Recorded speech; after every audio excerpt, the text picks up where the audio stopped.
All right, so this is willbilec. Today I'm going to be talking about the voice by a company called Seeing with Sound. Now, what are kind of some of the phrases that come to mind when you hear the phrase seeing with sound? Seeing with sound. Yeah, as like You're asking us? Yeah, as like a technology or an app, what kind of things come to mind? Like, what does it kind of sound like to you? It's kind of like I think if you have a picture but something like an app tells you or describes what is the picture about, it's like seeing with sound. Yeah, If that makes sense, what am I yeah, saying? and That's what I understand. yeah, and that's kind of what that app does. So it takes things around you and can kind of converts them to images. So you could have like a door in front of you and you'll be able to kind of hear the door in front of you, whether it was open or closed, or whether it was white or black, and you can actually start to learn to tell the different colors of things.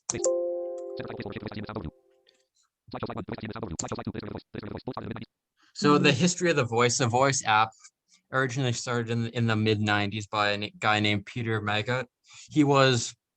He's a scientist, and he discovered by using some specific soundscapes, which you guys are going to hear later, that you could actually manipulate your brain to start using your ears to hear sounds instead of your eyes, which was quite interesting. So after about like a year, blind people were able to like use this app, and instead of using their eyes to be able to distinguish sounds, they were able to use their ears, which was actually quite interesting. So this app started in the mid 90s. So the app, when it first came out, it would run on Windows 95. So if blind people want to use it, they would have to use connect a webcam to a big Windows 95 computer tower. And with that app, they would be able to just, what is it doing? Oh, they would be able to just see what was around them. They could actually read text in the 90s, which was actually very interesting. The OCR wasn't very good back then, but it's still usable. And then later, as like years grew on, people were actually able to use this system portably. So I don't know how well you can see that, but this is a picture of like what blind people used to do. So they would have headphones on their ears and a webcam strap. What?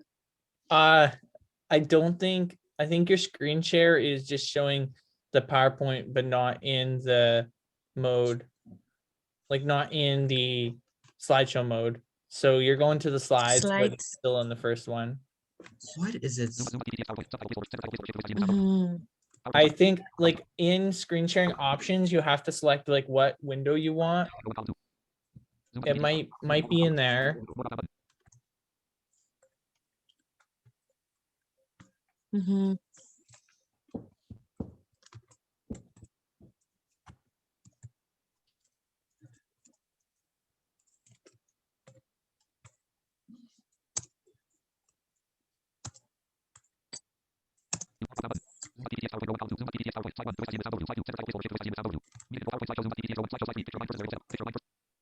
Is it There doing we any? go.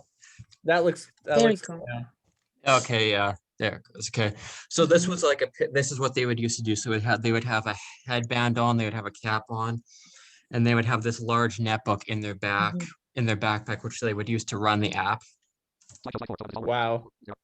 So can you guys still see me? Even though and then later, you guys have seen this a little bit. Yeah. Later, these glasses came out, so you could literally have these things on your face and use the voice that way. Yeah.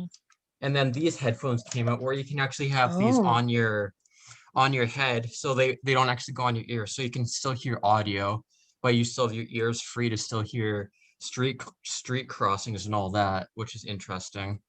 So people could use the voice, or they could use these things for navigation, which was interesting.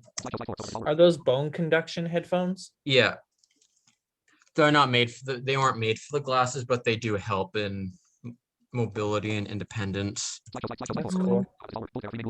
So how does this all work? When you're dealing with the voice, there are 3 rules that you should pay attention to.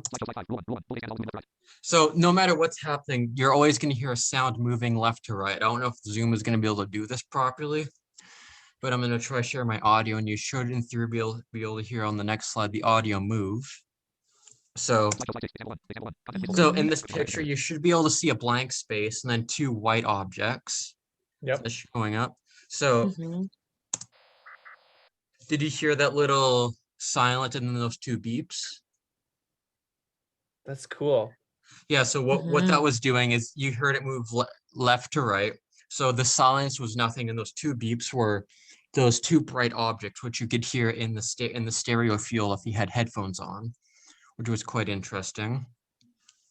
So people use this to know where things are in. So if you hear like a beeping thing near your left, you can figure out, oh, there's a beeping thing or an obstacle to my left, so I can avoid that. Or it'll actually read signs to you. So it'll read a sign to you on your left, so you know, oh, there's a sign on my left. So I know to look at it so we can actually read it better. Wow. So then we have pitch. So the higher the pitch is, the higher something is in your camera and in your camera view, and the lower the pitch is, the lower it is.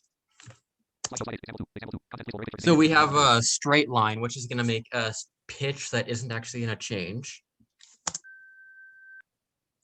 So that pitch doesn't change; it just stays the same. And then we have this line where the pitch does change because the line is going to be different. That's So cool. the line Yeah. goes down, so you hear the pitch going down because the line is high, then it kind of goes low, so you can actually hear that. Which this concept can be used for figuring out how high something is, how big something is. So it can be used to avoid obstacles. It can be used so you can learn to grab things in front of you and figure out where they are in relation to you. So that's that. So rule three, the louder and harsher the sound is, the brighter it is. So if it's going to be really loud, really harsh, that means the object's extremely light. If the sound's not as loud or not as harsh, the sound is going to be dark. If it's somewhere in the middle, it's going to be quite gray because you basically have black, white, and gray. So we have this white square in the middle here. Once I run this audio, it's going to make quite a loud and high sound because the object is white and high. So that's that. And then we have this square, and it's going to make a different sound because it is darker.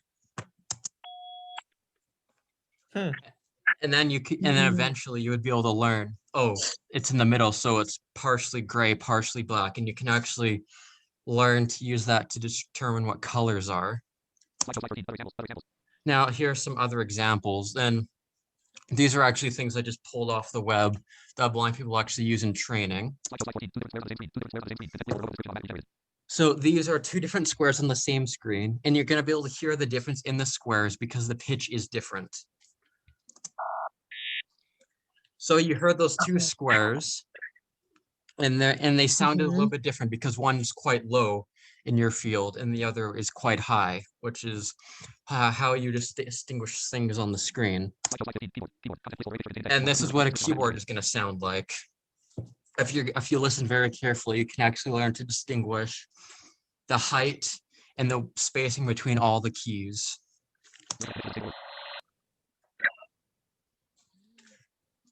So that's what a keyboard would sound like. And there's actually blind people that have actually gotten so good at the voice that they can actually learn to read just by those sounds, apparently, which is actually quite interesting. Wow. Hey, Yeah. Will, Yeah. can you play that again? My internet dropped out and I didn't hear that. Me too. Just.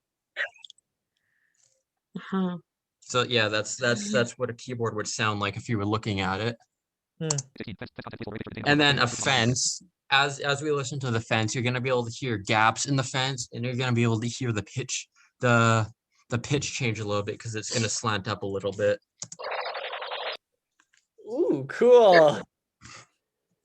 Yeah, so that gets pretty fun. So people actually like standing at fences because if you move around the fence, you can actually hear, like, because some fences don't have equal slats, so you can hear the size in the slats. And this is a really good example of what slats can actually sound like.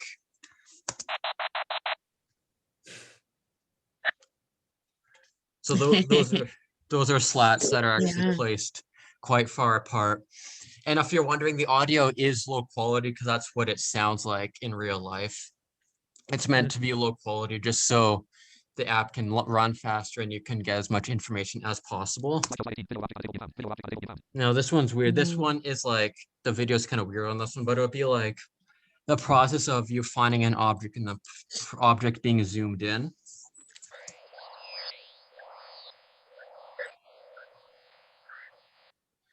So at the end of there, you kind of saw that they found the object because they were like looking around for it and they approached it. Then they were able to find it Mhm. by approaching it. And then this is another picture of like, Mm. before we run the audio, what would you describe this picture as? There's like a bunch of squares on like a graph, but they're like kind of all over the place, and there's kind of like a wave that goes through them.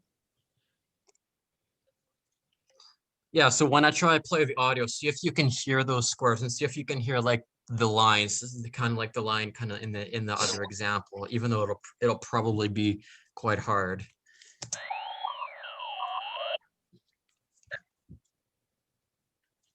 Mhm. Did you hear that at all or not really? A little bit. Yeah, Yeah, I did. a lot of it's really just learning how to read the sounds and practice with them. So yeah, now if you guys want to try, you can actually go to your web browser and type bit.ly/seeing with sound 1, and it'll actually allow you to experience this app for yourself in a web browser. Mhm.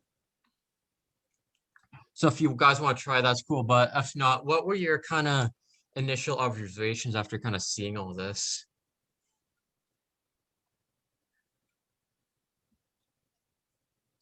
You are asking us right now. I am Yeah. trying to test that. Try. Can I? Yeah, you guys can test it if you want. Just make sure you allow it works better on a mobile device. Mobile? Yeah, mobile Mobile. phone. See in with sound. 1. You have to put a 1 because it's Recording video. Sound 1. and say yes to the camera.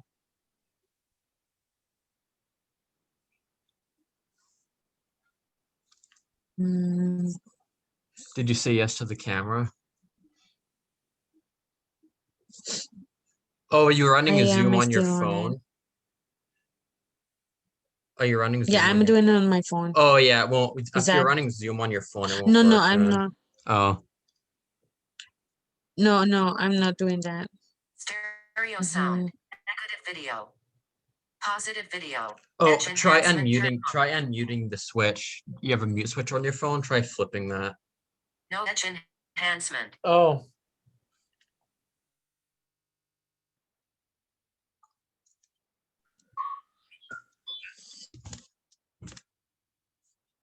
And the way this app works is Is that you can actually learn to use it. So is if that you like, you, Matthew?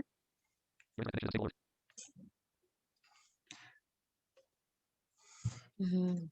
the way this app works, so if you point at like a black table, Okay. you'll be able to hear the That's black cool. table. And if you put an object on the black table, you'll be able to hear the object like make a beep where it is in the stereo field. And people have actually, I saw this video of this guy doing like a motorcycle race with the thing. I don't know how he Really? did that or why, but yeah. And people can learn to like point exactly where things are. They can learn to play pool with the app. Mhm. That's awesome. Okay. Matthew still. So what were your guys' observations as you were kind of going through all this, Matthew and Veronica? So I think. Oh, go ahead, Veronica. yeah, Matthew, sorry, you go. Okay. I think it's really, really cool. Just like trying out the app now. I can see how you would eventually train yourself to be able to recognize what your camera's seeing. And I think it's a really cool technology, just like pointing it around the room. And like with edge detection turned on, I pointed it at the door and it can like read the edges of the door. And so I think it's a really cool technology and sounds super futuristic and space age. Sounds like a bunch of aliens are in your room. It's pretty cool. Yeah, it is an amazing tool, and I can see it works for you. So then it can work for other people too. And whoever came up with this idea, it's a blessing. Yeah. So what I could say is that, yeah, it's an amazing tool. I think I would be thankful if I get to use, and probably will be hard for me to learn how to use it. But I think, yeah, it's a big help.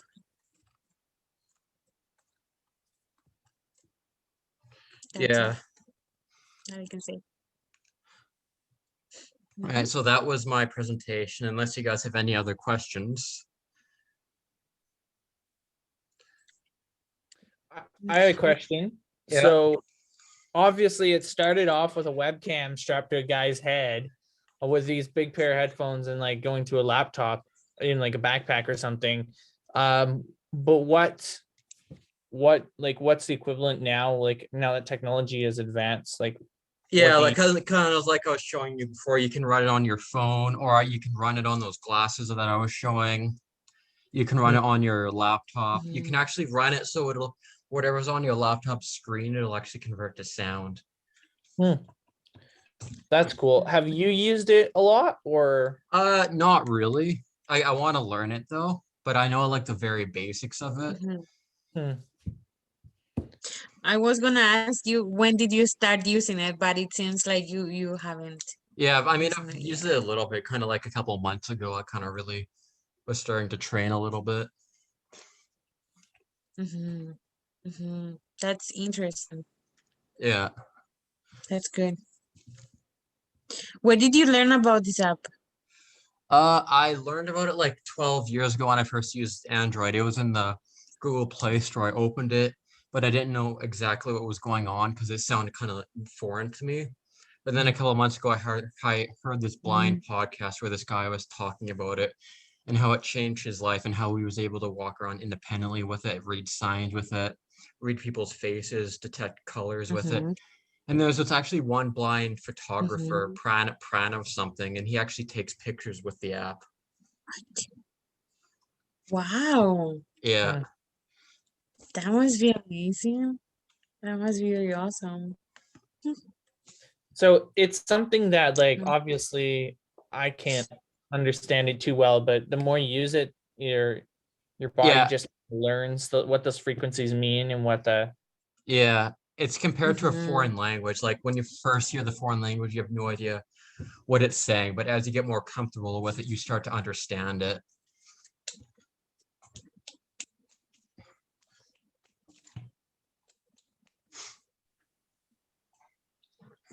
All right, so that was my presentation. Thank you for listening. It's good.